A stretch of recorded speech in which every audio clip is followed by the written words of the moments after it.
গত দুদিন আমরা দেখলাম যে অন্তর্বর্তী সরকারের অনেক সমালোচনা হলো, কিন্তু এর মধ্যে তো ডক্টর ইউনূসের ভালো দিকও রয়েছে।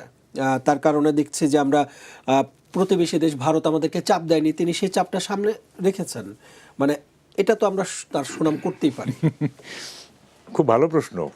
দেখেন, আমি ডক্টর ইউনূসের ব্যাপারে একটা পিএইচডি করতে চাই। পিএইচডি না শুধু, মানে পোস্ট ডক্টরাল থিসিসও করতে চাই। ঠিক আছে? মানে ডক্টর ইউনূস ভারতের চোখে চোখ রেখে কথা বলছেন না? তো যদি তাই হয়, তাইলে একটা সামিটে ওই সাইড লাইনে একটা অ্যাপয়েন্টমেন্টের জন্য তো দৌড়াদৌড়ি করছিলেন কেন? এক। ২ নম্বর হলো, এই যে ভারতের বিরুদ্ধে যে সমস্ত অসম চুক্তি বলতেছিলেন, ওগুলো তো অসম চুক্তিগুলো তো বাতিলও করেন নাই, এমনকি দেখানো নাই। তো এটা কি চোখে চোখ রেখে কথা বলা হইলো? দেখেন,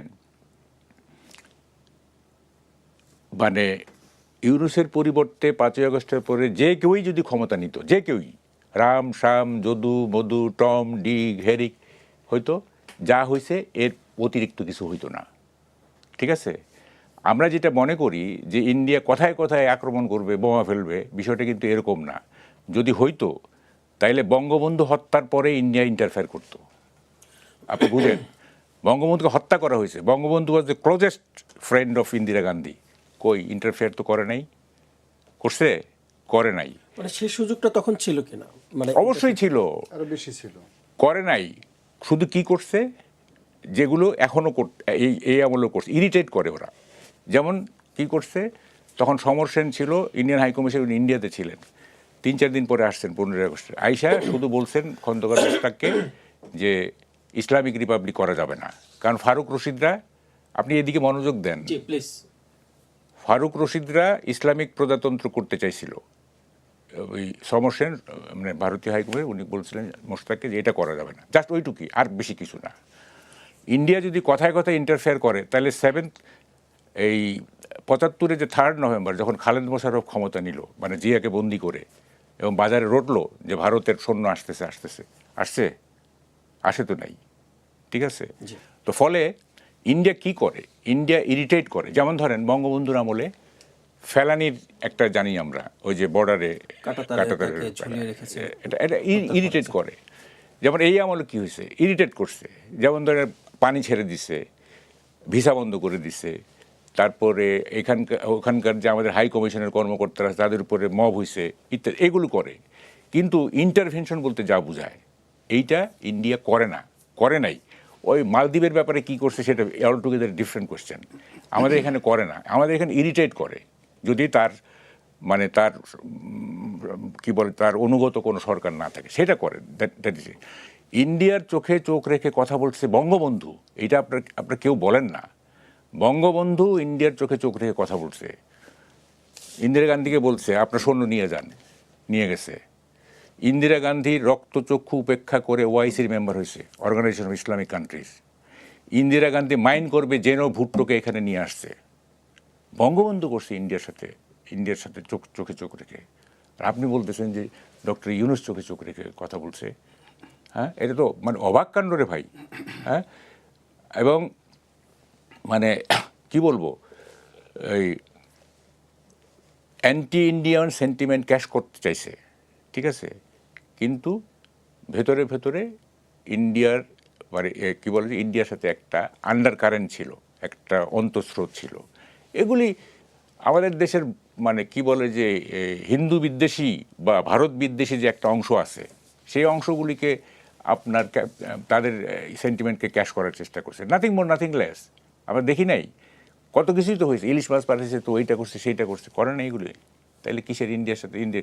তো সবচেয়ে বড় কথা, ইন্ডিয়ার বিরোধিতা করলেও আবার বিভিন্ন সময় তাদের কাছে উপহার পাঠিয়েছে, তাদের কাছ থেকে আমদানিও করা হয়। না, আমার কথা হচ্ছে, প্রথম কথা হচ্ছে যে এই যে বললাম যে দাসত্বের চুক্তি, এই দাসত্বের চুক্তিগুলো তো দেখতেই পারলাম না, বাতিল করা তো দূরের কথা, দেখতেই তো পারলাম না। তো কেমনি চোখে চোখ রেখে কথা বললাম, আমি তো এটা বুঝলাম না। হ্যাঁ, তো ফলে এই যে বঙ্গবন্ধুকে ভারতের অনুগত বলে প্রমাণ করার চেষ্টা, এই যে ন্যারেটিভ, দেখেন বর্তমান যুগটা ন্যারেটিভের যুগ। এইখানে পোস্ট ট্রুথ এরা তো এটা সত্য পরবর্তী যুগ। এই যুগে সত্যের কোনো মূল্য নাই, এই যুগে ন্যারেটিভ। যে যত ন্যারেটিভ দিতে পারবে, হ্যাঁ, সব ব্যাপারে দেখবেন ন্যারেটিভ। হ্যাঁ, যে এই কি বলে যে এক একটা নিজের মতো করে আপনার তৈরি করতেছে, এবং ট্রুথ হয়ে গেছে সেকেন্ডারি, ন্যারেটিভ হয়ে গেছে প্রাইমারি। হ্যাঁ, এবং ন্যারেটিভের কারণে ট্রুথ আড়ালে পড়ে যাচ্ছে। আমরা তো পুরো জিনিসগুলিকে ভেতরে ঢুকি না। হ্যাঁ, আমি তো এই যে রস করে বললাম যে আমি একটা পিএইচডি করব এবং পোস্ট ডক্টরাল থিসিস করব ইউনুসের উপরে, করবো না, আমি এটা রস করে বলতেছি আর কি। হ্যাঁ, মানে মুখে যা আসে বলে ফেলতেছি। হ্যাঁ, বিরাট কিছু ইউনুস সাহেব আমাদের পররাষ্ট্রনীতিকে একটা বাজে জায়গায় নিয়ে গেছেন। হ্যাঁ, এবং এই যে নন ডিসক্লোজার এগ্রিমেন্ট যেগুলি হয়েছে, যেগুলি এখন একটা তারেক রহমানের কাঁধে একটা ওটা কি বলে বোঝার উপরে কয়েক আটি শাকের বোঝা উনি চাপায় দিয়েছেন আর কি, কয়েক আটি। হ্যাঁ, মানে আমি তো ট্রাম্পের চিঠিটা ব্যাখ্যা করছি, আপনি দেখছেন কিনা জানি না, আমি ওয়ার্ড ধরে ধরে ব্যাখ্যা করছি, ওয়ার্ড ধরে ধরে। হ্যাঁ, ডিসাইসিভলি তোমাকে একটা অ্যাকশনে যেতে হবে। ডিসাইসিভলি মানে কি? ডিসাইসিভলি মানে শুধু সিদ্ধান্ত না, এটা ডিসাইসিভলি মানে বিষয়টা মীমাংসিত, তোমাকে নড়চড় করা যাবে না। হ্যাঁ, তুমি আমাকে হেল্প করবা। দেখেন ওখানে কিন্তু ব্যাপার আছে, ওখানে বলতেছে যে I hope you will help me in implementing এগুলো। কেন তুমি আমাকে সাহায্য করবা, কেন এটা বলবা কেন? তুমি বলবা যে আমরা পরস্পরকে সাহায্য করবো, এটা রেসিপ্রোকাল হবে, তাই না? তুই বলতেছে আমাকে সাহায্য করবো কেন, তুমি আমাকে সাহায্য করবা না, সেটা তো বলতেছে না, তাই না? তো হোল থিং মানে এমন কতগুলি চুক্তি করছে এবং ভারতের সাথে অসম চুক্তি বাতিলও করে নাই, উল্টা আমেরিকার সাথে কতগুলি মানে দাসত্বমূলক চুক্তি করে আজকে তারেক রহমানের শাসন করতে এখন সমস্যা হবে। এবং যে কারণে এই যে আপনার কি বলে যে খলিলুর রহমানকে ফরেন মিনিস্টার করতে বাধ্য হয়েছে তারেক রহমান। হ্যাঁ, এটা কম্প্রোমাইজ, তো এটা কম্প্রোমাইজ। খালেদা জিয়া বাইসা থাকলে এটা হয়তো করতো না। হ্যাঁ, it is a compromise, straight way compromise. এক ধরনের চাপ ছিল, নিশ্চয়ই চাপ ছিল। তা না হলে কি আপনি কি মনে করেন না যে বিএনপিতে ফরেন মিনিস্টার মতো হওয়ার যোগ্য লোক নাই? আমি তো কয়েকটা নাম বলতে পারি। Amir Khasru Mahmud Chowdhury, he is a learned person, ইংরেজি ভালো জানেন, সব কিছু বোঝেন। হ্যাঁ, সে তো ফরেন মিনিস্টার হইতে পারে, উনি তো ফরেন মিনিস্টার হইতে, আরও আছে। তাইলে আমাকে কেন টেকনোক্রেট করতে হবে? শুনেন, টেকনোক্রেট কি জানেন? টেকনোক্রেট হচ্ছে, একজন টেকনোক্রেট বলছিল যে I M A technocrat, I reject all ideological কি বলে লেভেলস। আমার কোনো আদর্শগত লেভেল নাই, আমি টেকনোক্র্যাট। টেকনোক্র্যাটকে কখনো আদর্শবাদী হয় না, তারা সবসময় স্কিলের উপরেই করে। তা বিএনপির একটা আদর্শ আছে না, বাংলাদেশি জাতীয়তাবাদ, তো ওইখানে একজন টেকনোক্র্যাটকে কোপ করে। হ্যাঁ, টেকনোক্র্যাট তো সবসময় স্কিলের উপরে নির্ভর করে, তার তো কোনো আদর্শ থাকে না। এবং একটা টেকনোক্র্যাট একটা ডিকটেটরের খুব সহজেই বন্ধু হয়ে যেতে পারে, কারণ ডিকটেটরের কোনো আদর্শ নাই, টেকনোক্র্যাটের কোনো আদর্শ নাই। ঠিক আছে, ফলে এই জিনিসগুলো এইভাবে ব্যাখ্যা করতে হবে, খালি বলে দিলেই হবে না। হ্যাঁ, যে সুপারফিশিয়ালি বলে দিলাম আর কি। আমি এই বিষয়টা নিয়ে আমি ফিরবো আপনার কাছে আরও একবার। জনাব গোলাম মাওলা রনি, আপনার কাছে একটু আসতে চাই। ভাই যেটা বললেন, মাহবুব কামাল ভাই যেটা বললেন যে ডক্টর ইউনূস এই দেশকে যে জায়গায় রেখে গিয়েছেন, রামশ্যাম যদু মধু যে কেউ বসলে তার চাইতে আরো ভালো কিছু করে যেতে পারতেন না, এর চেয়ে বেশি কিছু করতো না, এর চাইতে বেশি কিছু করতে পারতেন না। আপনি কি একমত কিনা? আমি আগে ওনার যে ডিসাইসিভ যে শব্দটা, ওইটা নিয়ে একটা আপত্তি করি। উনি যেটা বলছেন মীমাংসিত, এখানে আসলে শব্দটা মীমাংসিত ইংরেজি একটা ব্যাপক, ইংরেজি এবং আরবি দুটো শব্দ এত মানে এখানে 100-150 প্রতিশব্দ থাকে। তো ডিসাইসিভের যে সবচেয়ে গ্রহণযোগ্য এবং যেটি অক্সফোর্ড ডিকশনারিতে ব্যবহৃত হয়, ডিসাইসিভ শব্দটা সেখানেই ব্যবহার করা হয় যে একটা যুদ্ধ হয়, একটা চুক্তি হয়, সেই চুক্তির ফলে ইতিহাসের যে কোর্স এটা পরিবর্তন হয়ে যায়। মানে মীমাংসিত শুধু মীমাংসিত না, মীমাংসিত হওয়ার পরে তাদের যে দীর্ঘদিনের একটা ইতিহাস থাকে, ঐতিহ্য থাকে, সেটা চেঞ্জ হয়ে যায়। যেমন বলা হয় the decisive battle of Alexander, Gaugamela. তো সেই গাউগেমেলার যুদ্ধে সে পারস্য দখল করেছিল এবং পারস্যের 1000 বছরের ইতিহাসটা পরিবর্তন হয়ে গেছিল। এবং পারস্যের যে রাজধানী ছিল পার্সিপোলিস, ওটাকে বলা হতো পৃথিবীর সেই প্রাচীন দুনিয়ার সবচেয়ে মেগা মানে শহর। আজকের নিউ ইয়র্কের কথা যদি আপনি চিন্তা করেন, যে পুরো নিউ ইয়র্ককে যদি কেউ জ্বালিয়ে দেয়, টোকিওকে জ্বালিয়ে দেয়, ঠিক যেরকম একটা ইম্প্যাক্ট সারা দুনিয়াতে হবে, আলেকজান্ডার পারস্যের রাজধানী পার্সিপোলিসকে সেভাবে জ্বালিয়ে দিয়েছিলেন, যেটা দারায়ুস তৈরি করেছিলেন, যেটা জার্কসেস অন্য রাজারা তৈরি করেছিলেন। সেই মানে এটা শব্দ হলো ডিসাইসিভ। তো এখন ডোনাল্ড ট্রাম্প যে শব্দটা ব্যবহার করেছেন ডিসাইসিভ, যে তুমি আমার সাথে এই যে চুক্তিগুলো করেছো নন ডিসক্লোজার, যেগুলো প্রকাশ করা যাবে না, এই চুক্তির ফলে তোমার যে ইতিহাস আছে, বাংলাদেশের ইতিহাস আছে, সেই ইতিহাসের কোর্স পরিবর্তন হয়ে যাবে। কি কোর্স পরিবর্তন হয়ে যাবে? আমরা তোমাকে 1971 সনে আমরা সমর্থন দেইনি, তোমাদের এই যুদ্ধ বন্ধ করার জন্য, তোমাদের বিরুদ্ধে আমরা পাকিস্তানকে সাহায্য করার জন্য 7 ফ্লিট পাঠিয়েছি। তোমরা যাতে উন্নয়ন করতে না পারো এই জন্য তোমাদেরকে একটা ভিক্ষুকের জাতি, বটমলেস বাস্কেট, তা আবার যেন তেন ভিক্ষুক না, যে ভিক্ষুকের একটা ঝোলা নিয়ে ঘুরে সারাদিন ভিক্ষা করে, ভিক্ষা করার পর সেই ঝোলা থেকে সব ঝড় করে পড়ে যায়। তো এই যে আমাদের সাথে যা কিছু করছো তোমরা এই নন ডিসক্লোজার, ফলে তোমাদের যা কিছু আছে বাংলার জারি সারি সব কিছু বাদ দিয়ে এই এখন আমেরিকান রক গাবা। তোমরা এই বাংলাদেশে যেভাবে আমরা ঘোল খাইতা, মাঠা খাইতা, এখন কোকাকোলা খাবা। তো এই কোর্স অফ অ্যাকশন, তোমাদের ইতিহাস চেঞ্জ হয়ে যাবে এই ডিসাইসিভ শব্দের মাধ্যমে। আই ফিল যে উনি যখন এই কথাটা বলুন তখন আমার এই শব্দটা মনে আসলো, নাম্বার 1। নাম্বার 2 হলো উনি যেটা বলছেন যে ডক্টর মোহাম্মদ ইউনূসের জায়গাতে যদি রাম শাম যদু মধু বসতেন তাহলে এরকমই হতো। I do agree. কারণ হলো আমরা সাধারণত রাম শাম যদু মধুকে বলতে বুঝাই একেবারে লেম্যান, নাপিত, ধোপা, মুসি, এরকম লোকজন যারা আছেন নিচু স্তরে, যাদের কোনো যোগ্যতা নেই, তারা শুধুমাত্র হিউম্যান বিইং। আমরা আগেকার দিনে যেভাবে গল্প পড়তাম যে রাজা মরে গেছে, রাস্তার পাশে ভিক্ষুক বসে আছে, তো ওখানে রাজ হাতি এসে ওই ভিক্ষুককে মালায় গলা পরিয়ে দিল, আর সেই ভিক্ষুক গিয়ে রাজ সিংহাসনে বসলো এবং সঙ্গে সঙ্গে রানীকেও বিয়ে করে ফেললো। তো এটা আমাদের কাছে খুব ছোটোকালে আমাকে ওই গল্প মনে হতো, আহা যদি এইভাবে রাস্তার পাশে বসে একটু রাজা হতে পারতাম, হাতি যদি আমাকে দেখতে পেত। তো এইরকম যখন রাস্তার পাশ থেকে কাউকে ধরে নিয়ে রাজ সিংহাসনে বসানো হয়, তাহলে ওই ক্ষেত্রে বলা হয় যদু মধু রাম শাম। উনি যেটা বোঝাতে এসেছেন, লেখক মানুষ তো, আমি ওনার কথা উনি নিজে ব্যাখ্যা করলে তো ভালো শোনায় না, আমি ব্যাখ্যা করে দিলাম। তো বাংলাদেশে যারা আছেন রাম শাম যদু মধু, এদেরকে যদি আপনি ধরে নিতেন, ধরেন আমাদের গাল কাটা কামাল, তারপরে সোট্টা মিলন, এদের কাউকে ধরে নিয়ে আপনি যদি সিংহাসনে বসিয়ে দিতেন, তাহলে এই যে ওনার আমলে যে সমস্ত মব হয়েছে, ভারতের সাথে সম্পর্ক হয়েছে, খারাপ কিছু হয়েছে, এর সব কিছু এমনই হতো, এর চেয়ে খারাপ কিছু হওয়ার আর ছিল না। মানে দিস ইজ দ্য ওয়ার্স্ট, এর চেয়ে খারাপ কিছু নাই। ওই যদু মধু রামশ্যাম তাই করতো। তবে আপনাকে নিয়ে যদি বসাতো, আমাকে বসাতো, মাহবুব কামালকে বসাতো, আমরা নিশ্চিত তার সাথে ভালো কিছু করতে পারতাম। আমরা একটু হলেও রামশ্যাম যদু মধুর লেভেল থেকে একটু ভালো। ওনার কথাটার উনি ভদ্র ভাষায় বলছেন, আমার কাছে মনে হলো এটাই ব্যাখ্যা। আচ্ছা, আমরা কেন ভালো করতে পারতাম?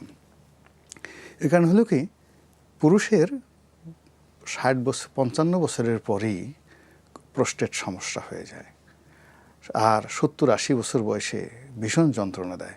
দাঁড়াইলেই খালি মনে হয় যে এই বুধে আমার প্রস্রাব হবে, এই বুধে প্রস্রাব, বারবার অপারেশন করার পরও এটা যায় না। এই যে ওনার বয়স যে প্রায় 90 বছর, ওনার তো এই প্রবলেমগুলো ছিল কোনো অবস্থায়। উনি স্বাভাবিকভাবে চলাফেরা করতে পারেন। এই যখন হাসা দরকার ছিল না তখন হাসছেন, যখন মানে শোনার দরকার ছিল তখন শুনেননি, যখন বলার দরকার ছিল তখন বলেননি। ওনার খালি বারবার ওই চিন্তাগুলো হয়েছে, প্রোস্টেটের সমস্যার কারণে ওনার চিন্তা হয়েছে। উনি এই ধরনের মানুষ সাধারণত কোনো একটা জায়গাতে 30 মিনিটের বেশি বসে থাকতে পারেন না। তো ওই অনেক সময় রাজনীতিবিদরা গেছেন, তাকে 1 ঘন্টা 1.5 ঘন্টা বসায় রাখছে, বেচারা তো আসলে কষ্ট পেয়েছেন। আমরা ওনার এই যে বায়োলজিক্যাল যে প্রবলেমগুলো, এই জিনিসগুলো কিন্তু আমরা বুঝতে পারি না। আর এই সুযোগটা ওনার আশেপাশে যে সমস্ত লোক ধড়িবাজ যেগুলো রয়েছে, ইবলিসের পর্যায়ের কিছু লোকজন ছিল, এবং ওনার আশেপাশে এমন সব লোকজন ছিলেন যাদেরকে সঙ্গে যদি আপনি ইবলিসকে বসায় দেন, ইবলিস মুহূর্তের মধ্যে আত্মহত্যা করার জন্য সে দৌড়ানো শুরু করতো, কোথায় কামাল ভাই, কোথায় গোলাম মোল্লা রানী, আমাকে একটু বিষ এনে দাও, আমি এক্ষুনি ই করবো। আত্মহত্যা করার কারণটা কি ছিল? মানে ওনার এমন শয়তানি যেটি ইবলিসের মাথায় আসে না। এই যে নন ডিসক্লোজার যে চুক্তিগুলো করা হয়েছে, ভারতের সাথে যে সম্পর্কগুলো নষ্ট করা হয়েছে, এর ফলে আমাদের কি কি ক্ষতি হয়েছে এই কথাগুলো আমি বলবো। এত বড় ক্ষতি ইবলিস করতো না। ইবলিস আপনাকে বড় জোর মনের মধ্যে একটু দুষ্ট বুদ্ধি দিয়ে বলে এইটা করো, এটা করো, এটা করো, কিন্তু আপনাকে জোর করে বাধ্য করে না যে ডু ইট। আপনার মনের মধ্যে একটু নাড়াছাড়া দেয়। তো ওনার পাশে ইবলিস যারা আছে, তারা পুরো রাষ্ট্রশক্তিকে ইসলামাইজেশনের দিকে, জঙ্গিবাদের দিকে নিয়ে যাওয়ার চেষ্টা করেছে। এবং এই কারণে কি হলো, আমাদের যে রাষ্ট্রীয় যে ক্যারেক্টারিস্টিক্স, এই ক্যারেক্টারিস্টিক্স এমন একটা পর্যায়ে এখন চলে গেছে যে জনাব তারেক রহমান সাহেবকে, মানে ওনার ভাগ্যে যে কী আছে আমি বলতে পারি না। আপনি চিন্তা করেন যে ওই সময়টাতে বিগত দিনে এই যে বাংলা ভাই আব্দুর রহমান, বাংলা ভাই এদের যে উদ্ভব হয়েছিল, তো তখন এই যে ইসলামাইজেশন গত 17 মাসে এই ইবলিসরা যে কাজগুলো করেছে এই কাজগুলো করেনি, এতেই কিন্তু ওই অবস্থা হয়েছে। আর এখন এই যে গ্রাউন্ড ওয়ার্ক 17 মাস ধরে যে কাজগুলো করা হয়েছে, এটার প্রতিক্রিয়াতে তারেক রহমান সাহেব যখন ক্ষমতায় বসছেন তখন এরা যে এগিয়ে গেছে, যারা সশস্ত্র যুদ্ধ করার জন্য প্রস্তুতি নিয়েছিল, যাদের হাতে অস্ত্র আছে, যাদের হাতে থানা লুট করার অস্ত্র আছে, থানা লুট করার অভিজ্ঞতা আছে, পুলিশকে টানিয়ে মেরে ফেলার তারপরে তাদের অভিজ্ঞতা আছে, স্নাইপার রাইফেল দিয়ে মানুষ গুলি করার, মানে একটা নিরীহ মানুষকে গুলি করার যাদেরকে ওর নিষ্ঠুরতা আছে, এর শয়তান তো কখনো এই কাজ করে না। কোনো শয়তান কখনো আপনি AK-47 নিয়ে রাস্তায় নামছে, আপনি এই বসুন্ধরাতে এলাকাতে একটা শয়তান যদি একটা AK-47 নিয়ে কোনো একটা রাস্তার সামনে দাঁড়াতো, এই বসুন্ধরাতে একটা লোকও থাকতো না, সব পালিয়ে যেত ভয়ের ছুটে। শয়তান সেই কাজ করেনি, ওরও একটা লিমিট আছে। কিন্তু শয়তান যেখানে লিমিট রেখেছে, আমাদের এই মানুষরূপী শয়তানরা সেই লিমিট রাখেনি। বোঝার চেষ্টা করুন, ভারত আমাদের এত বড় একটা প্রতিবেশী, যার সঙ্গে আমাদের অলমোস্ট $70 বিলিয়ন, আবার বলছি, এক্সপোর্ট করি কত, সব মিলিয়ে $40-45 বিলিয়ন। আমরা শুধু ভারত থেকেই $70 বিলিয়ন ইম্পোর্ট করি এবং টোটাল ইম্পোর্ট বাণিজ্যের 45%। চীনের সঙ্গে আমাদের সম্পর্ক নট মোর দ্যান 30%। তো 45% ইম্পোর্ট করি অফিসিয়ালি। আর আমাদের চোরা কারবারি যেটা হয়, অর্থাৎ সীমান্ত যে বাণিজ্য হয়, সেটাও ধরেন আরও $8-10 বিলিয়ন হবে। তো সব মিলিয়ে কত $বিলিয়ন ব্যবসা বাণিজ্য। এই $বিলিয়ন ব্যবসা বাণিজ্য হলো কি, কার্যত যেই জিনিসগুলো আমাদের খুব দরকার ছিল শিল্পের জন্য, চিকিৎসার জন্য, খাদ্যের জন্য, সেই জিনিসগুলো এই সময়টাতে বন্ধ ছিল। আর যে জিনিসগুলো আসলে আমাদের দেশীয় শিল্প প্রতিষ্ঠান ধ্বংস হয়ে যাবে, সেই কাজগুলো উন্মুক্ত করে দেওয়া হয়েছিল। যেমন তুলা আসছে, তুলা এমনভাবে তুলে আসছে যে সমুদ্রে পথে কন্টেনার এসে পুরো সয়লাভ হয়ে গেছে। হ্যাঁ, আমি করছি, সংক্ষেপে বলছি, পুরো টেক্সটাইল মিলগুলো বন্ধ হয়ে গেছে, যাওয়ার মতো অবস্থা। টেক্সটাইল মিল কোম্পানিগুলোর লোকজন যেভাবে কাটছে, এই এত কৌশলে এই শয়তানিগুলো করা হয়েছে। অথচ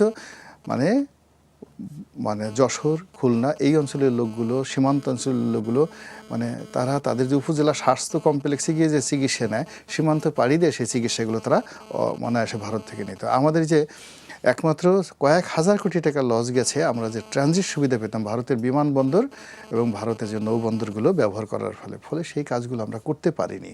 না করতে পারার কারণে আমাদের এই যে ভারতের সাথে যে গত স্বাধীনতার পর থেকে এই পর্যন্ত যে একটা প্রতিবেশী সুলভ সম্পর্ক ছিল, সেটা কলকাতার বইমেলা বলেন, কফি হাউস বলেন, এই যে আমাদের যে বাণিজ্য মেলা বলেন, সব মিলে এই পুরো জিনিসটাতে এরকম একটা মনস্তাত্ত্বিক একটা যুদ্ধ শুরু হয়ে গেছে।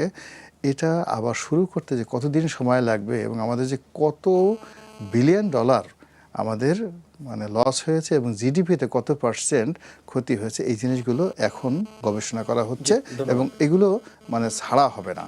জি, আমি ফিরবো আপনার কাছে আরেকবার। জনাব মাহবুব কামাল, একটু ফিরতে চাই আপনার কাছে। আপনি তো বললেন যে সরকারের উপর অনেক চাপ রেখে গেছে, এখন তাহলে সরকারের কি করা উচিত? ফাইন, এখন সরকারকে আপনার সর্বপ্রথম মটোটা ঠিক করতে হবে। একটা ইডিওলজিক্যাল পাটাতন তৈরি করতে হবে, যে পাটাতনের উপরে দাঁড়ায় উনি শাসন করবেন, এটা আমি মনে করি। সেটা হচ্ছে, প্রথম কথা হচ্ছে যে unity and secularism should be our motto. একটা ইউনাইটেড নেশন, এবং এই নেশনটা দাঁড়ায় থাকবে সেকুলারিজমের উপরে, এটা হচ্ছে বেসিক। এবং এই ইউনিটির জন্য তারেক রহমানের উচিত এই মুহূর্তে সব নির্দোষ লোককে ছেড়ে দেওয়া, জামিন দিয়ে দেওয়া, নির্দোষ যাদের বিরুদ্ধে ফলস মামলা হয়েছে আর কি, ছেড়ে দেওয়া। এটা তো প্রমাণ করার জন্য সময় লাগবে। হ্যাঁ, সবাই কত সময় আর লাগবে? ফলস মামলাগুলো এমনি দেখলেই বোঝা যায়। তারপর সাংবাদিক সহ, সাংবাদিক যারা যেমন আনিস আলমগীর, এইটা অযথাই তাকে করে ধরে রাখছে আর কি। হ্যাঁ, তারপরে এরকম আরও সময় যাদের বিরুদ্ধে স্পেসিফিক চার্জ আছে সেগুলি আমি বলবো না, যাদের বিরুদ্ধে ভুয়া মামলা হয়েছে সবগুলি ছেড়ে দেন, ছেড়ে দিয়ে একটা ইউনিটির একটা আবহাওয়া তৈরি করেন। হ্যাঁ, তাইলে তারা হলে কিন্তু পারবেন না। 2 নম্বর হচ্ছে, দেখেন অযথা আপনি কি বলে যে একটা we can't afford A divisive society politics. আমরা একটা বিভাজিত সমাজকে অ্যাফোর্ড করতে পারি, ওই সামর্থ্য আমাদের নাই। বলে না যে এই গাড়িটা কেনার মতো আমি এই গাড়িটা অ্যাফোর্ড করতে পারি না। আমাদের একটা বিভাজিত রাজনীতি অ্যাফোর্ড করার মতো সামর্থ্য আমাদের নাই, ঠিক আছে? সুতরাং no competition. Competition is the law of jungle এবং cooperation is the law of civilization. বুঝতে হবে আমাকে। আমরা জঙ্গলে বাস করতেছি না যে মানে আমরা কম্পিটিশন করবো, আওয়ামী লীগের সাথে কম্পিটিশন করবো, অমুকের সাথে কম্পিটিশন করবো। এটা জঙ্গলের আইন, কম্পিটিশন। ওই এক পশু আরেক পশুকে খেয়ে ফেলতেছে, এই করতেছে। Cooperation is the law of civilisation. সভ্যতার নিয়ম হচ্ছে কোঅপারেশন, পরস্পর সহযোগিতা করা। এইটা করতে হবে। আপনাকে ইউনিটি না আনলে হবে না, বিভাজিত সমাজে আপনি পারবেন না। হ্যাঁ, সুতরাং আপনাকে একটা এই যে যেসব নির্দোষ লোককে ডক্টর ইউনূস শেখ হাসিনার প্রতি বিদ্বেষ দ্বারা তাড়িত হয়ে যে সমস্ত নির্দোষ আওয়ামী লীগারদেরকে জেলে পুরে রাখছে, এদেরকে আপনি ছেড়ে দেন। হ্যাঁ, এদেরকে ছেড়ে দেন এবং তাইলে হবে কি, আপনি একটা একটা ইউনিটির প্রতীক হয়ে দাঁড়াতে পারবেন, যেটা খুবই দরকার এই মুহূর্তে। আরেকটা দেখেন, আরেকটা যেটা বলি যে তারেক রহমানকে হয়তো মানে he can be misguided by some, মানে হয়েছে না, সব আমলই তো আমরা দেখছি যে যারা ক্লোজ অ্যাসোসিয়েট, এই যে রনি ভাই যে বললেন যে সমস্ত এভিল বললেন না, শয়তান বললেন আর কি, সব এরা করে কি মিসগাইড করে। হ্যাঁ, সুতরাং তার মধ্যে বুঝতে হবে যে one sided story has always some missing pages. একতরফা গল্পের মধ্যে সবসময় কিছু পাতা থাকে যেটা মিসিং, যেটা যুক্ত করা হয় না। সুতরাং কেউ এসে বললো, একটা গল্প বললো যে এটা এই হয়েছে, আর আপনি এটা বিশ্বাস করবেন না। It has to have some missing pages, কিছু মিসিং পেজেস থাকবেই। সুতরাং আপনাকে স্কোয়ারলি দেখতে হবে জিনিসটা যে কি। আর আরেকটা হচ্ছে সুশাসন, না, এই সুশাসন তো নিশ্চিত করতেই হবে। সুশাসন এবং আইন শৃঙ্খলা পরিস্থিতি নিয়ে বলছি সুশাসনের এলিমেন্টগুলি কি, কম্পোনেন্টগুলি কি।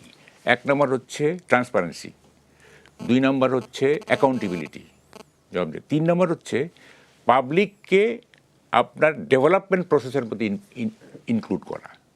সেইটা হচ্ছে মানে রিয়াল গভর্নেন্স। হ্যাঁ, আপনি কি বলে যে পাবলিক আপনার শাসনের কনজিউমার হইলেন, মানে ভোক্তা হইলেন আপনার সুশাসনের, সোকল সুশাসনের। এটা it is not enough. Public should be participant of the whole process and should be co creator. এই প্রক্রিয়ার মধ্যে পাবলিককে পার্টিসিপেন্ট হইতে হবে, অংশীদার হইতে হবে এবং কো-ক্রিয়েটর, তারাও সৃষ্টি করবে, আপনি একা সৃষ্টি করবেন না। ঠিক আছে, আপনি বললেন যে ঠিক আছে এইভাবে তো সব তো ঠিক আছে না, এই সুশাসন চলতেছে, পাবলিককে মাইনাস করে আপনি সুশাসন করতেছেন, হবে না এটা। Public should participate in the development process and they should be co creator, তারাও সৃষ্টি করতে হবে আপনাকে। হ্যাঁ, শুধু আমরা কনজিউমার হইলাম, সুশাসন দিয়েছে, আমরা ভোগ করতেছি সুশাসন, ইট ইজ নট এনাফ, এটা এনাফ না। ফলে এই জিনিসগুলি বুঝতে, আর যে আপনি আইনের শাসন করতে পারেন। দেখেন, সবাই বলে কি বলবো, কোন দেশে বাস করতেছি না, মানে ভাবা যায় না। সবাই বলে যে নোবডি ইজ অ্যাবভ ল, তাই না? কেউই আইনের ঊর্ধ্বে না। কেউ কিন্তু বলে না যে nobody is below law also. কেউ আইনের ঊর্ধ্বে না, কেউ আইনের নিচেও না। কারণটা কি? আইনের বিলো ল মানে কি? বিলো ল হচ্ছে যে আপনি আইনের অপপ্রয়োগ করে মানুষকে সাপ্রেস করতেছেন কিনা, মানুষকে কষ্ট দিচ্ছেন কিনা, সাফারিং দিচ্ছেন কিনা।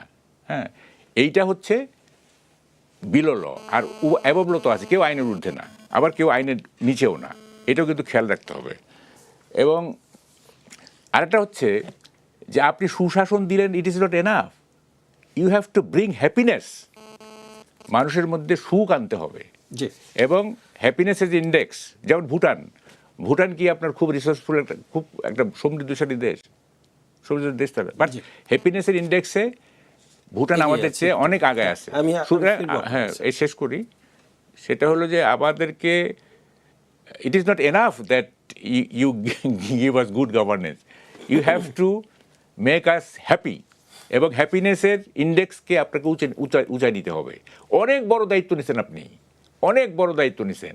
হ্যাঁ, এখন যদি আপনি ইউনূসের মতো বলেন, ডক্টর ইউনূসের মতো বলেন যে আরে দূরও আমি দায়িত্ব কমাই নিলেই তো হইলো, হ্যাঁ, এটা হবে না তো। আপনাকে দায়িত্ব যেটা আছে, আপনি দায়িত্ব কমাইতে পারবেন না।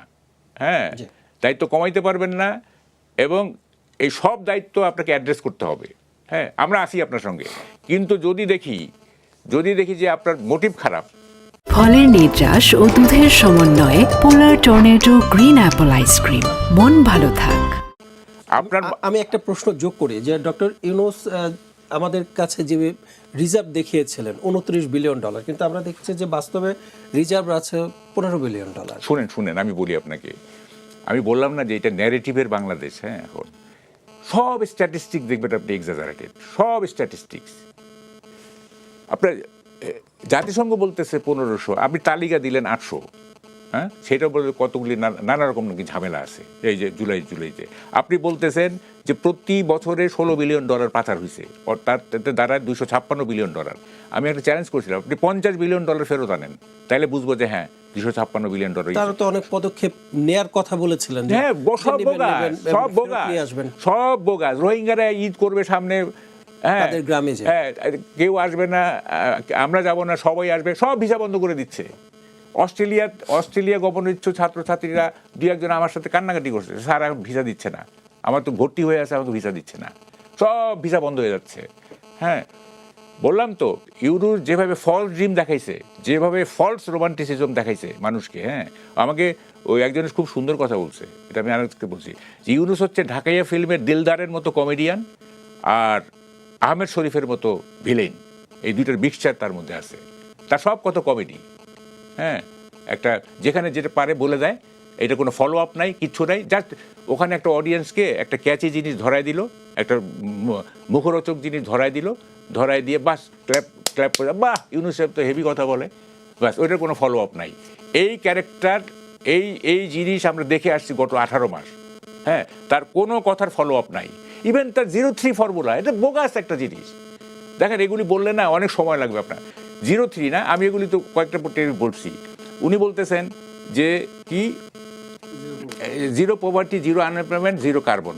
আরে 0 পভার্টি থাকলে তো আনএমপ্লয়মেন্ট এমনিতে 0 হয়ে যায়, আর 0 আনএমপ্লয়মেন্ট হলে তো এমনিতে 0 আনএমপ্লয়মেন্ট। আপনি দুইটারে একই বন্ধনী, দুইটা আলাদা করলেন কেন? হ্যাঁ, আলাদা করলেন কিন্তু একই বন্ধনীতে থাকবে। 1, 2 নম্বর, 0 আনএমপ্লয়মেন্ট ইজ এ, কি বলবো, আনহেলদি ইকোনমি। 0 আনএমপ্লয়মেন্ট হচ্ছে নো নিউ। ডক্টর ইউনূসের যে তত্ত্ব, সে তত্ত্বটা বলিয়ে শেষ করতে দেন। জি প্লিজ, একটু আমরা ফিরবো আপনার কাছে। 0 unemployment, no new industrialisation, no হ্যাঁ, জাপান যেটা আজকে ভুগতেছে, এটা আনহেলদি ইকোনমি। আচ্ছা, তারপরে বলতেছে কি 0 কার্বন। আরে 0 কার্বনের চাইতে জরুরি 0 নিউক্লিয়ার উইপন। আপনি শান্তিতে নোবেল পাইছেন, আপনি বলবেন যে নিউক্লিয়ার উইপন থাকা চলবে না। হ্যাঁ, এমনি আর্মস থাকবে, কারণ একটা ডোমেস্টিক শৃঙ্খলার জন্য আর্মস থাকতেই হয়। আপনি বলবেন সমস্ত নিউক্লিয়ার উইপন ভূমধ্যসাগরে ফেলে দিতে হবে।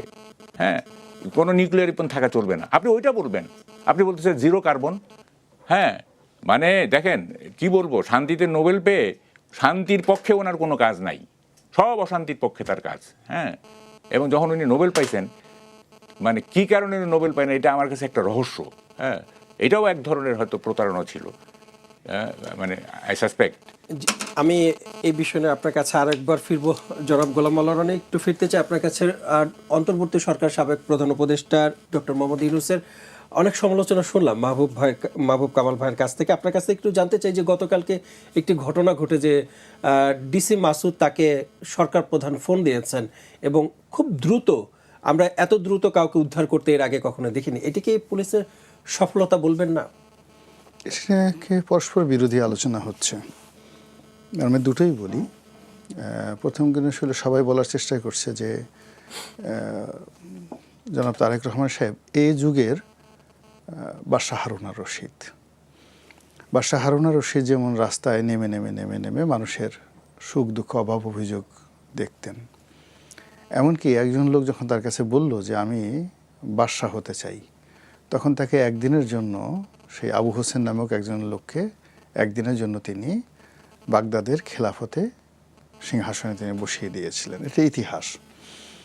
তো এখন সবাই বলার চেষ্টা করছেন যে আমাদের নেতা জনাব তারেক রহমান সাহেব এই অল্প কয়দিনে তার যে কর্মকাণ্ড সব কিছু বাদশাহ হারুনা রশিদের মতো। তিনি যে স্টাইলে ঘড়ি পরেন, যে স্টাইলে শার্ট পরেন, এটা জ্যাক উইদেদার মতো, তিনি যেভাবে কম কথা বলছেন, যেভাবে প্রোটোকল ছাড়া চলছেন, এটা হযরত উমরের মতো। তিনি যেভাবে জনকল্যাণ করার চেষ্টা করছেন, নানাভাবে পজিটিভ কথাবার্তা হচ্ছে, এবং সেই দিক থেকে বাংলাদেশের ইতিহাসে এই ঘটনা জিয়াউর রহমান সাহেবের জামানায় ঘটে না, যে প্রধানমন্ত্রীর প্রোটোকলের সামনে, মানে যেখানে প্রধানমন্ত্রীর প্রোটোকলটা এত নিষ্ঠুর। একটা ছোট্ট উদাহরণ দিই। এই যেদিন মন্ত্রিপরিষদের শপথ হলো, তো মন্ত্রিপরিষদের শপথের দিন খুব একটা বাজে ঘটনা ঘটেছে। বিএনপির শীর্ষ নেতা, মুক্তিযোদ্ধা এবং অত্যন্ত সম্মানিত গয়েশ্বর বাবু, তিনি সেখানে আমন্ত্রিত হয়ে গেছেন। তো একটা চেয়ারে তিনি বসছেন। তো একটা চেয়ারে বসছেন, সেই চেয়ারটা একটু পরে এসে প্রোটোকলের লোকজন বলল যে এই চেয়ারে মন্ত্রীরা বসবেন, আপনি এখান থেকে উঠে পিছনে চলে যান। তখন ইতিমধ্যে পিছনে কোনো চেয়ার ছিল না, বিকজ সব পূর্ণ হয়ে গেছে। তো ইশরাক থেকে অন্যান্য যারা তরুণ মন্ত্রী ছিলেন তারা সবাই বললেন যে থাক, উনি ওখানেই বসুক, আমরা দরকার হলে যেখানে আছি সেখানে থেকে আমাদের সামনে বসার দরকার নেই, উনি ওখানে থাকুক। তো প্রোটোকলের যারা লোকজন তারা বললেন যে আপনারা যদি সিন ক্রিয়েট করেন তাহলে আমি এসএসএফ ডাকবো এবং এসএসএফ ডেকে ওখানে বের করে দেব। এই অবস্থাতে গয়েশ্বর বাবুর মতো মানুষ অবদমিত মস্তকে মাথা নুইয়ে সেখান থেকে বের হয়ে আসতে হলো। এর কারণ হলো পিছনে কোনো সিট খালি ছিল না, তার দাঁড়িয়ে থেকে অনুষ্ঠান উপভোগ করতে হতো। তো এটা আমি বললাম যে ঠিক সেম ঘটনা আমি দেখেছি ওই 2009 সনে যখন শেখ হাসিনার মন্ত্রী পরিষদ হলো, সেখানেও সুরেন্দ্র সেনগুপ্ত, শেখ সেলিমের মতো মানুষ এইভাবে কিন্তু প্রোটোকল দ্বারা অপমানিত হয়েছিলেন। তো এই প্রোটোকল এত খারাপ, এসএসএফের এই প্রোটোকল এত খারাপ যে যেখানে ওদের গুলি করে দেওয়ার ক্ষমতা আছে। তো সেই প্রোটোকল তো নিরাপত্তার স্বার্থে এটাকে আমি কথা বলি, সেই প্রোটোকল ভেদ করে একজন মানে অসহায় পিতা তার সন্তানের মানে সিকিউরিটির জন্য সেই প্রোটোকল ভেদ করে প্রধানমন্ত্রীকে রাস্তায় থামিয়ে দিয়েছেন। আর প্রধানমন্ত্রী এটা মানে নেমে গাড়ি থেকে নেমে তার কথা শুনছেন, পেশেন্ট হিয়ারিং, এটা লোকজন বিশ্বাস করছে না। মানে যারা জানে, আর যারা জানে না তারা বলছে আহা সুবহানাল্লাহ, আলহামদুলিল্লাহ, আল্লাহর রহমত নাজিল হোক, এমন প্রধানমন্ত্রী দরকার। যারা জানে না, আর যারা জানে তারা বলতেছে এখানে ডাল মেকুস কালা হায়, এই কথাগুলো বলা হচ্ছে। 2 নম্বর হলো যে উনি অ্যাজ এ প্রাইম মিনিস্টার তিনি তো তার স্বরাষ্ট্রমন্ত্রীকে বলবেন, ডুইট, এই জিনিসগুলো আছেন, বা বড় জোর আইজিকে বলতে পারেন, আইজি মেট্রোপলিটন কমিশনার করবেন। কিন্তু যখন একজন প্রধানমন্ত্রী সরাসরি একজন এসপি পদমর্যাদার কর্মকর্তাকে সরাসরি টেলিফোন করেন এবং সেই এসপি মাত্র 15 মিনিটের মধ্যে, উইদিন 15 মিনিটের মধ্যে এরকম একটা অসাধ্য সাধন করে বলেন, এটা অনেকটা সিনেম্যাটিক হয়ে যায়। সিনেমাতে মানে জাস্ট রবিনহুড বা ধরেন সেই 007 যে সিরিজের যে সেই ব্রিটিশ বিখ্যাত গোয়েন্দা যে আছে, আমার নাম মনে আসতেছে না, কি ব্রিটিশ গোয়েন্দা সিনেমা যেটা, এরকম আর কি সিনেমাটিক এরকম হতে পারে। বাংলাদেশের দস্যু বনহুর বা আপনার মাসুদ রানা, এই সিরিজের যেভাবে নায়কের সফলতা দেখানো হয়, তো ওইরকমভাবে ডিসি মাসুদের সফলতাকে দুই পক্ষ নিয়ে কথাবার্তা বলছে। আমরা যারা মিডল ক্লাস মানুষ আছি, আমাদের কাজই হলো এই আপনাদের টকশোতে এসে নিজে যা মনে করি বুঝি ঠুঝি এই কথাবার্তাগুলো বলা। এছাড়া তো আসলে আমাদের আসলে আমি জানি না, আমার তো নাই, মাহবুব কামাল সাহেবের ভুলেও মন্ত্রী হওয়ার এমপি হওয়ার ইচ্ছা হয় কি না আমি বলতে পারি না, আমাদের ওই স্বাদ আহ্লাদ নাই। আমাদের এই যে একটু কথাবার্তা বলতেছি, একটু কলম দিয়ে লিখতেছি, এতেই আমাদের শান্তি। এখন যদি কেউ এসে মুখটা সেলাই করে দেয়, কেউ যদি এসে বলে যে জিব্বাটা কেটে দেবো হাল্লা রাজার মতো, তারপর কেউ যদি বলে তোর আঙ্গুল দিয়ে লেখো, সেই আঙ্গুল থ্যাতলাই দেবো, কেটে দেবো, আমাদের ভয় শুধু অতটুকু। এর বাইরে কিন্তু আমাদের অন্য কোনো ভয় নেই। আমরা নিজেরটা উপার্জন করি, নিজেরটা খাই, সরকারকে ট্যাক্স দিই, এই দেশে স্বাধীন দেশে সভ্য মানুষের বসবাস করি। তো আমাদের মতো যারা মানুষজন আছেন তাদের চিন্তা মানে তারা যে কথা বলতে চাই অভিজ্ঞতা থেকে, আমাদের অভিজ্ঞতা, তার সাথে সাথে আমরা যেটা পড়াশোনা করেছি। ধরেন আমি যদি 5000 বছর আগের একটা বই পড়ে থাকি মহাভারত, তাহলে আমি কিন্তু ওই মহাভারতের জ্ঞানটাও কিন্তু আমি এখন পর্যন্ত সেই দুর্যোধনের কাহিনী বা সেই অর্জুনের কাহিনী, কৃষ্ণর কাহিনী কিন্তু আমি ধারণ করছি। ফলে একজন লেখাপড়া মানুষ কিন্তু বর্তমান যুগের হলো সে হাজার হাজার বছরের ঐতিহ্য ধারণ করে। ফলে আমাদের কথাগুলো কিন্তু আপনি ফেলে দিতে পারবেন না, যারা ফেলে দেয় তারাই মরে। তো সেই দিক থেকে বর্তমান সরকারকে আমরা যেটা বলবো, acting is good but over acting is dangerous, very very dangerous. কোনো অবস্থাতে যেন কারো প্ররোচনায় পড়ে সরকারের যারা কর্তা ব্যক্তি তারা যেন ওভার অ্যাক্টিং না করে। এটা তাদের অনেক ভালো কাজগুলোর মধ্যে মানে যাকে বলা হয় এগুলোর মধ্যে অনেকটা বিষ, যাকে বলে সর্ববিষ ছড়িয়ে দেবে, তাদের সব ভালো কাজগুলো নষ্ট করবে। অনেক ওভার কাজ, আমাদের সেই রানা প্লাজার ঘটনাতে রেশমার যে নাটক, সেই রেশমার নাটক কিন্তু আমাদের মানে আওয়ামী লীগের এই যে রানা প্লাজায় তারা এত কিছু করেছে সব জিনিসগুলো কিন্তু নষ্ট করে দিচ্ছে সেই রেশমার কাহিনী। ফলে এই সময়টিতে আমরা যেমন দেখলাম এই সরকার হঠাৎ করে ক্ষমতায় এসে খাল কাটা, এই যে খাল কাটা মানে এটা একটা পুরনো ধ্যান ধারণা। এখন আপনি পানির যে লেভেল নেমে গেছে, আপনি 40 ফিট মানে মানে গভীরতায় গেলেও কিন্তু পানি পাওয়া যাচ্ছে না। আপনি এখন কোথায় খাল কাটবেন বলেন তো? আপনি বাংলাদেশের যে জমি, যে খাল কাটার মধ্যে কোনো জমি আছে? যে নর্দমাগুলো আছে, নর্দমাগুলো বড় জোর পরিষ্কার করা যেতে পারে, নর্দমাগুলো পরিষ্কার করা যেতে পারে, কিন্তু খাল কাটা এখন আর কোনো যাকে বলে এটা না। আর যেটা এত ল্যান্ড পাবে কোথায়? মানে 20,000 কিলোমিটার। আপনার জিয়াউর রহমান সাহেব খাল কাটায় যে টাকা খরচ করেছেন বা যে কাছে একটা খাল আছে অবশিষ্ট আছে, এখন কোনো জায়গাতে নাই। এখন এরা বলতেছে আমরা 20,000 কিলোমিটার খাল খনন করব। এই জিয়াউর রহমান করেছেন, এটা একটা আবেগ। আর এই খাল কাটার জন্য তারা কি করতেছে, অনেক এমপি শুরু করে দিয়েছে, একটা ভেগু ভাড়া করে নিয়ে বিভিন্ন জায়গাতে গিয়ে শীত দিয়ে আবার ফেসবুকে দিয়ে দিচ্ছে। এবং এই কাজে ওই যে এমপি তো নিজের পকেটের পয়সা দিয়ে করেনি, উপজেলার টিআর কাবিখা এগুলো দিয়ে একটা ভেগু ভাড়া করে এই কিছু কাজকর্ম করছে। এই রং ঢং করতে করতে দেখবেন যে পুরোটা প্রশাসন দেউলিয়া হয়ে যাবে। এখন আপনি ফ্যামিলি কার্ড আপনি 50 লক্ষ লোককে যদি 2,000 টাকা করে দেন, আপনি বলেন তো কত টাকা যাবে মাসে? কোথায় টাকা পাবেন? 2,500 টাকা করে দেখো। 2,500 টাকা করে যদি আপনি দেন 50 লাখ লোকে, কত টাকা আসে আপনার মাসে? বছরে কত টাকা আসে? Where you will get the money? টাকা ছাপানো ছাড়াই টাকা আপনি কোত্থেকে দেবেন? আপনার রেভিনিউ নাই, আপনার 23 লক্ষ কোটি টাকা আপনার ঋণের বোঝা আপনার মাথার উপরে, আপনার ইনকাম ট্যাক্স হচ্ছে না, সব জায়গা থেকে আপনার ত্রাহি ত্রাহি অবস্থা। তো সেখানে আপনি ফ্যামিলি কার্ড দেবেন, যেখানে আপনি কর্মসংস্থান করবেন, কর্মসৃজন করবেন, সেখানে আপনি আরও মানুষকে বিমুখ করে ফেলছেন। তো এই জিনিসগুলো হয় কি শুনতে ভালো শোনায়, this is family card, this is খাল কাটা, but this not the good thing. ফলে নির্বাচনের সময় যে কথাগুলো বলেছেন ভালো কথা, কিন্তু এখন সেই জিনিসগুলো বিচার বিশ্লেষণ করে করতে হবে, বলতে হবে। এখন আমাদের এই গল্প কয়েকদিনে যা কিছু দেখতেছি, আমার কাছে একটা কথাও বা একটা কাজও আমার কাছে মনে হচ্ছে এই যে আমাদের লাভ দেওয়া মন্ত্রী এহসানুল হক মিলন বিশাল একটা লাভ দিলেন, লাভ দিয়ে সে কী করলেন, এই ঢাকা বিশ্ববিদ্যালয়ের শান্তশিষ্ট জিনিস। আরে বাবা, গাঁজা কি আজকে নাকি? সম্রাট আকবর গাঁজা খাইতেন। গাঁজা তো আপনি রাতারাতি বন্ধ করতে পারবেন না। আফিম এবং গাঁজা এবং পতিতাবৃত্তি, পৃথিবী যেদিন তৈরি হয়েছে সেই দিন থেকে এই জিনিস প্রথম পেশা পতিতাবৃত্তি। এটা রেগানের একটা কথা আছে, একটু শুনেন। রেগান একটা সুন্দর কথা বলছিল যে আমি গোলাম আল্লাহ রনির কথা একটু আমি ফিরবো আপনার কাছে। না সে বলুক, অসুবিধা না, আলোচনা জমে গেছে। এটা হচ্ছে যে পৃথিবীর দ্বিতীয় পেশার সঙ্গে প্রথম পেশার একটা মিল আছে। আচ্ছা, দ্বিতীয় পেশা হচ্ছে রাজনীতি আর প্রথম পেশা হচ্ছে পতিতাবৃত্তি। মানে সে বলছে যে রাজনীতিবিদরা এক ধরনের পতিতা।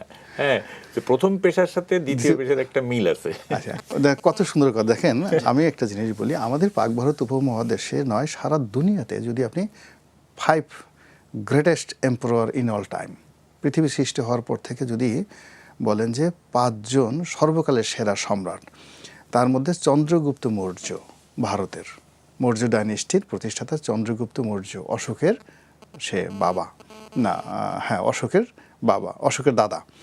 তো অশোকের দাদা চন্দ্রগুপ্ত মৌর্য, তার প্রধানমন্ত্রী ছিলেন চাণক্য। তো এই চাণক্য ওরফে বিষ্ণুগুপ্ত। আপনি অবাক হয়ে যাবেন যে এখন ভারতের আয়তন হলো 35 লাখ বর্গ কিলোমিটার, আর চন্দ্রগুপ্ত মৌর্যের শাসন ক্ষমতার আয়তন ছিল 55 লক্ষ বর্গ কিলোমিটার। আপনি বুঝেন, প্রায় দ্বিগুণ ভারত। তো এত বড় সম্রাট, মানে তিনি তো আমাদের তারেক রহমানের মতো না। আমাদের মানে তারেক রহমান সাহেবের মতো আরও 55টা 55 রাষ্ট্রের মালিক ছিলেন এই চন্দ্রগুপ্ত মৌর্য। তার প্রধানমন্ত্রী, তার একটা মিনিস্ট্রি ছিল গণিকা মন্ত্রণালয়, বেশ্যাদেরকে নিয়ে তিনি এটা মন্ত্রণালয় করেছেন। বিকজ ওই সময় রাষ্ট্রীয় যে রেভিনিউ, একটা বিশাল রেভিনিউ আসতো এই বেশ্যাদের কাছ থেকে, এবং এইটা বইতে লেখা আছে। এবং সেই দেখেন বেশ্যাদের আবার প্রতিনিধি, যে মন্ত্রীর পদমর্যাদায় বেশ্যাদের প্রতিনিধি ওই মন্ত্রণালয়ে উপস্থিত থাকতে পারত। তা আপনি বুঝেন যে রাষ্ট্র পরিচালনা করার জন্য ইউ মাস্ট বি প্র্যাকটিক্যাল। এই মুহূর্তে আপনি এখানে আবেগ বা সেন্টিমেন্টে চলবে না, প্র্যাকটিক্যাল হতে হবে। ইভেন আল্লাহ রাসূল যে মদ পান বন্ধ করেছেন এটাও কিন্তু সরাসরি করেননি, তিনি আস্তে আস্তে আস্তে ধীরে ধীরে ধীরে ধীরে বলছেন যে মদ খেয়ে নামাজে আসা যাবে না, তারপরে বলছে মদ ঘরে খেতে হবে, বাইরে খাওয়া যাবে না, পরে একটা সময় এসে বলছে মদ খাওয়া সম্পূর্ণ নিষিদ্ধ, এই সমস্ত ড্যাগডুগ যা আছে সব তোমরা ভেঙে ফেলো।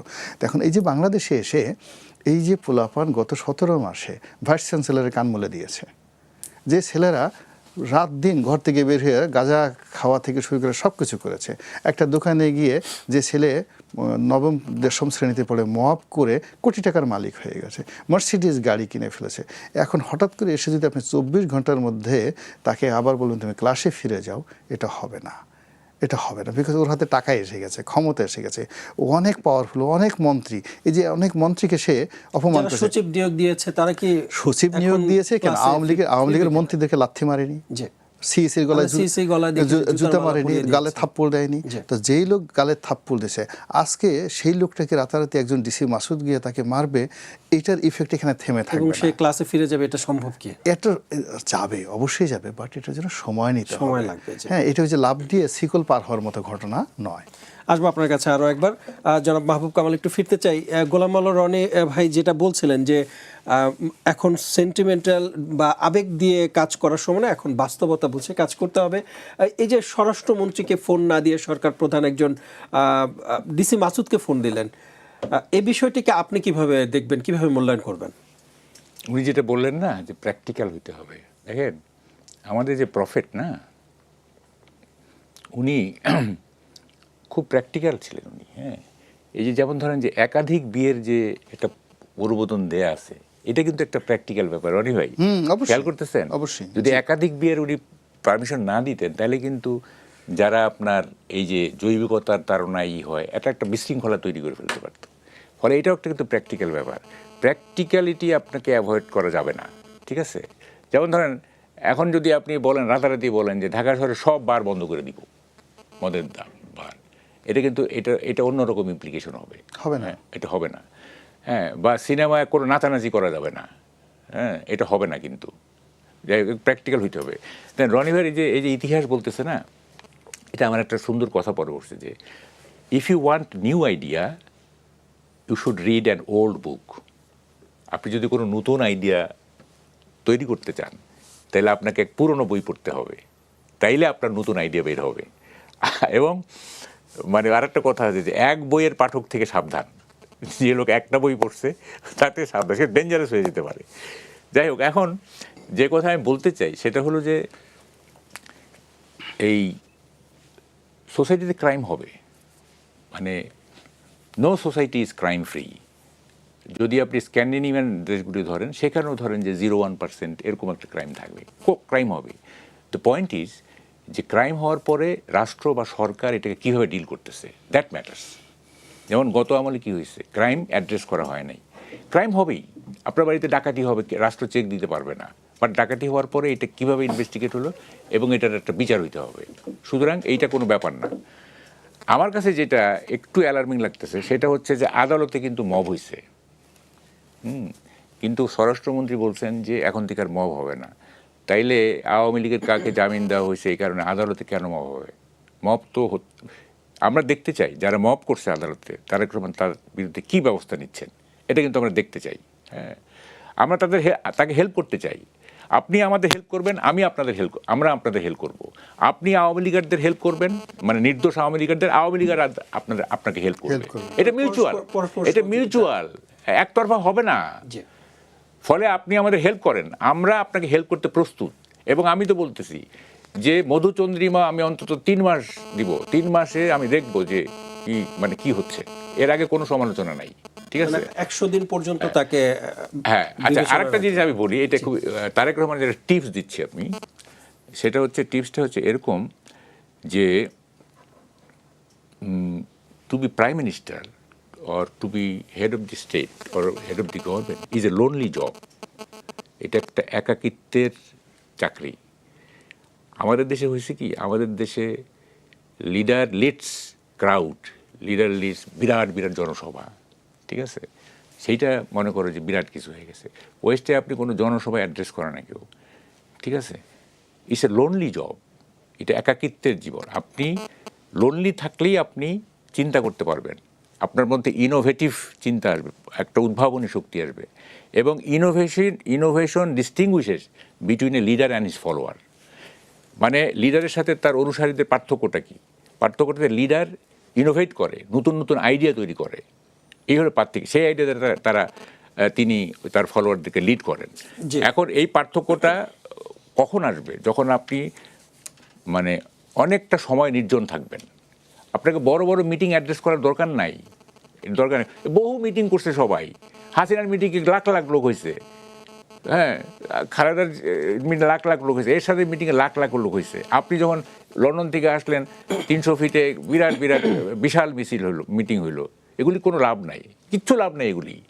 আপনি মানে আপনার যে কাজ সেটা হচ্ছে প্রপারলি গুড গভর্নেন্স দেওয়ার চিন্তা করা, এবং একটা সময় আপনি নির্জন। এই যে গুড গভর্নেন্সের কথা বলছেন, আমরা দেখছি যে দেশে বিভিন্ন সিটি কর্পোরেশন, মানে 6টি সিটি কর্পোরেশন নিজ দলের 6 জন প্রশাসককে নিয়োগ দেওয়া হয়েছে। অনেকে বলছে যে বিরোধী পক্ষ যারা আছেন বিএনপি, তারা বলছেন যে বিএনপি দলীয়করণ করা শুরু করেছেন। রাজনৈতিক বিশ্লেষকরা এটাকে বিএনপির ভুল বলছে, আপনি ভুল বলবেন কি? এটা একটা ফালতু কথা, এটা একটা ফালতু কথা। শুনেন, রিপাবলিকানরা ক্ষমতায় আছে, তাই না? ইলেকশন হয়ে গেলে ডেমোক্রেট জিতে গেল, whole stuff will be changed, সমস্ত স্টাফ চেঞ্জ হয়ে যাবে। হোয়াইট হাউস থেকে শুরু করে, ওভাল অফিস থেকে শুরু করে, তারপরে আপনার যত গভর্নমেন্ট মেশিনে সব স্টাফ চেঞ্জ হয়ে যাবে, নতুন স্টাফ আসবে। কারণ তাকে তো রুল করতে হবে। এখন তারেক রহমানকে যদি রুল করতে হয়, তাহলে তার পছন্দের মতো মানে লোক লাগবে না। তার বিরোধী পক্ষের লোক নিয়ে কি সে রুল করতে পারবে নাকি? সুতরাং সরকার পরিবর্তনের সঙ্গে সঙ্গে সরকার প্রধানের বা সরকারের নিজস্ব চয়েস থাকতে হবে যে এই লোকটা কাজ করতে পারবে। তাহলে মন্ত্রিত্ব যে এই যে করে, মানে কাকে কোন মন্ত্রিত্ব দেওয়া হবে, এইটা তো সরকার প্রধান চিন্তা করে যে হ্যাঁ এনাকে এই দিলে এইটা প্রপারলি করতে পারবে। সুতরাং শুধু মন্ত্রিত্ব না, কোন জায়গায় কাকে বসাইলে উনি রুল করতে পারবেন এটা উনি দেখবেন না। এটা পৃথিবীর সব জায়গায় আছে। ব্রিটেন তো সাপোজ টু বি দি কি বলে যে মানে কি এটা আতুর ঘর গণতন্ত্রের, না মাদার অফ ডেমোক্রেসি, সূতিকাগার। তো এখন সেখানে কি যখন লেবার পার্টি হেরে যায় এবং কনজারভেটিভ পাওয়ার নেয়, সে কি লেবার পার্টির স্টাফ রাখে? শেষ পর্যায়ে চলে এসেছে। আমি যাবার আগে গোলাম আল রনা, আমি আপনার কাছে একটু আসতে চাই। যে বিভিন্ন জায়গায় আমরা দেখছি যে আওয়ামী লীগের বন্ধ কার্যালয়ের ঝং ধরা তালা সেটি খুলতে শুরু করেছে। মানে প্রতিহিংসা রাজনীতির বদলে এটি একটি কৌশলী রাজনীতি বলবেন কিনা এটাকে? না, এটা আমি বুঝতে পারছি না। বিকজ একদিকে তালা খুলছে, আবার একটু পরে তালা বন্ধ হয়ে যাচ্ছে, আবার অনেকগুলো আওয়ামী লীগের অফিস ভাঙচুর হচ্ছে। খোলার পরে অন্য পক্ষ গিয়ে মানে এনসিপি বা অন্যান্য যারা আছে তারা গিয়ে ভাঙচুর করছে, কোথাও কোথাও বিএনপি লোকজন ভাঙচুর করছে। এবং সবচেয়ে নিকৃষ্ট যে কাজটি হয়েছে বরিশাল আদালতে যে মবটা হয়েছে, এটা সারা বাংলাদেশে একটা অ্যালার্মিং। এর কারণ হলো যে আপনি জনাব তারেক রহমান সাহেবকে 100 দিন হানিমুন পিরিয়ড দেবেন, বা আমরা সবাই দেই, সেটা হলো তার কোনো কাজের সমালোচনা করব না। কিন্তু রাষ্ট্র পরিচালনায় অতীতে ডক্টর মোহাম্মদ ইউনূসের যে ব্যর্থতা, সেটা এই মব নিয়ে। তো কাজী তারেক রহমান সাহেবের জমানাতে যদি একটা সিঙ্গেল মব হয়, এবং সেটা যদি সে বন্ধ করতে না পারে, দ্বিতীয় আর একটা মবকে প্ররোচিত করে, তখন তার এই হানিমুন পিরিয়ডটা থাকবে না। ফলে তিনি যে কথাগুলো বলছেন বা তার স্বরাষ্ট্রমন্ত্রী যে কথাগুলো বলছেন, মানুষ আশ্বস্ত হতে চায়। তারা যদি বলে যে ঠিক আছে আমরা মব করব, আগের সরকার মব করেছে, মব আমাদের জন্য ভালো লাগে, মব আমাদের ভীষণ ভালো লাগে, এবং এই প্রেশার এত ঝামেলা পুলিশ ঠুলিতে সব কিছু হয় না, আমরা মব করব, আমাদের ভালো লাগলে আমরা মেনে নেব, নাহলে মেনে নেব না। কিন্তু মুখে এক কথার কাজে এক কথা সেটা হবে না। আগের ইউনূস সরকারের মধ্যে একটা ভালো দিক ছিল, তারা কিন্তু এই মুনাফিকিটা করে নাই। তারা বলছে মব আমাদের খুব ভালো লাগে, এটা একটা প্রেশার গ্রুপ। হ্যাঁ, তাদের এই জিনিসটার কারণে আমি ইউনূস সাহেবের অনেক সমালোচনা, কিন্তু ইউনূস সাহেব অন্ততপক্ষে এই মবের বিষয়টাতে তারা কিন্তু মুনাফিকি করে নাই, কোনো অভিনয় করেনি। তো আমার কাছে মনে হচ্ছে বর্তমান সরকারেরও তারা যেটা করতে চায়, তাদের স্পষ্ট বলা উচিত, যারা যেমন মঈন খান বলেছেন যে আমরা বাকশালের রাজনীতি চাই না, আমরা চাই সবাই আওয়ামী লীগ করুক। সেখানে তারেক রহমান সাহেব যদি মুখ দিয়ে বলে দেন যে হ্যাঁ আওয়ামী লীগ কাজ করতে পারবে, অফিস খুলতে পারবে, সব কিছু করতে পারবে, আর যদি সে বলে যায় যে না, যতদিন পর্যন্ত এই আইনটা বলবৎ থাকবে ততদিন আওয়ামী লীগ অফিস খোলা ঠিক হবে, তার এক কথাই কিন্তু হয়ে যাবে। কিন্তু মাঝামাঝি একটা জায়গাতে থাকার কারণে সমস্যাগুলো একবার শুরু হয়ে গেলে না, যে কোনো একটা সমস্যা শুরু গেলে এরপর থামানো যায় না। আপনি ডক্টর মোহাম্মদ ইউনূসকে কিন্তু আমরা সবাই 5 বছর মেনে নিয়েছিলাম। উনি যখন এলেন একেবারে এভরিবডি যে উনি 5 বছর আগে যাবেন না, থাকুক না, একটা মানুষ আসে থাকুক না, কিন্তু ওনার এই 5 দিন পরে ওনার কর্মকাণ্ড কথাবার্তার ফলে আমার মনে হচ্ছে যে এই ব্যাটা আজকে চলে যাক, 3 দিন আজকেই চলে যাক। আমি 3 দিন পর ওই তো বলছে যে হি শুড গো নাও। এখন যদি একবার বিএনপির ব্যাপারে তারেক রহমান সাহেব সম্পর্কে যদি মানুষ বলে যে হি শুড গো নাও, যে লাও সেই কদু, এর সাথে ইউনূস ভালো ছিল, এর সাথে শেখ হাসিনা ভালো ছিল, এটা নিয়ে উনি আগাতে পারবেন না। ফলে কতগুলো বিষয় আছে যেগুলো ব্যাপারে কোর্স, এই যে আমি ওই যে ডিসাইসিভ কথাটা উনি যে প্রথম ব্যবহার করলেন, যে এখন ওনাকে এমন কিছু বিষয়ে সিদ্ধান্ত নিতে হবে যে সিদ্ধান্তে গত 17 মাসের ইতিহাসটা যেন পরিবর্তন হয়ে যায়। একটু জানতে চাই যে ডক্টর ইউনূস আসার আগে মানে ছাত্র প্রতিনিধি যারা ছিলেন অন্তর্বর্তী সরকার গঠনের আগে, তারা ডক্টর ইউনূসের নাম কিন্তু তারা প্রস্তাব করছিলেন বারবার, এবং তারা অনেকে বলছে যে ডক্টর ইউনূস সবচাইতে ভালো দেশ পরিচালনা করতে পারবেন, এটা মানুষের এক ধরনের আশা ছিল। পরবর্তীতে তিনি আসার পরেই বুঝতে পারলেন যে ডক্টর ইউনূস তার যে কর্মকাণ্ড, তার যে অপারেশন ছিল সেটিতে পুরোপুরি ব্যর্থ হয়েছে। না, কি বলবেন আপনি? না, এটা হয় কি যে আমরা আসলে ডক্টর ইউনূস যে কাজ করতে পারবেন না, সে যে লোভী মানুষ, আমরা অনেক আগের থেকে জানতাম, বুঝতাম, কিন্তু আমরা যেটা অনেকে তার ব্যাপারে সফট ছিলাম, আমি নিজেও ছিলাম, এই কারণে তার একটা ব্র্যান্ডিং ছিল, ইন্টারন্যাশনাল ব্র্যান্ডিং। 2 নম্বরে হলো যে আমরা যেটা আশা করেছিলাম যে রাজনৈতিক দলগুলো একত্রে বসে তারকে একটা পরিপূর্ণ ক্যাবিনেট উপহার দেবে, শক্তিশালী ক্যাবিনেট, এবং অতীতে যেভাবে তত্ত্বাবধায়ক সরকারগুলো হয়েছে, এবং সেই ক্যাবিনেটটা যদি স্ট্রং থাকতো তাহলে ডক্টর মোহাম্মদ ইউনূস এই যে ভুলগুলো করেছেন, যে অন্যায়গুলো করেছেন, যে ব্যক্তির স্বার্থে যে কাজগুলো করেছেন, এইগুলো হয়তো তিনি করতে পারতেন না। মানুষ আশা প্রকাশ করছিল যে ডক্টর ইউনূস আসলে ভালো হবে, কিন্তু না, তিনি মানুষ যখন আসলেন তখনই হয়তো বুঝতে পারলেন যে তিনি আসলে যারা হয়তো এখনের মতো, যে এখন যেমন অনেকে বলছে না যে বাদশাহ হারুন আর রশিদের মতো কাজকর্ম করছে, এরা না বুঝে করছে, আবেগ তাড়িত। আমরা ডক্টর ইউনূসের ব্যাপারে আমরা কিছু মানুষ ছিলাম আশাবাদী ছিলেন, প্র্যাকটিক্যাল ছিলাম যে উনি যেমন ওয়েস্টে তাকে সবাই জানে, এখন ওয়েস্টও কিন্তু তাকে হেল্প করার চেষ্টা করেছে। কয়েকদিন পরে দেখলো যে আরে আমরা তো একটা মানে পেলে পুষে একটা অপদার্থ মানুষ করেছি, এর পিছনে আমরা যে মানে ডলার খরচ করেছি, টাকা পয়সা খরচ করেছি, এ তো আমার জন্য লায়াবিলিটিস হয়ে গেছে। ফলে এই যে সে যে চলে গেল, এর পিছনে খেলে আমাদের হাত না, আমেরিকারও হাত আছে। বুঝতে পারছেন ঘটনাটা? আমেরিকারও হাত আছে, তারা চাচ্ছিল না যে এই লোক থাকুক। ধন্যবাদ আপনাদের দুজনকে।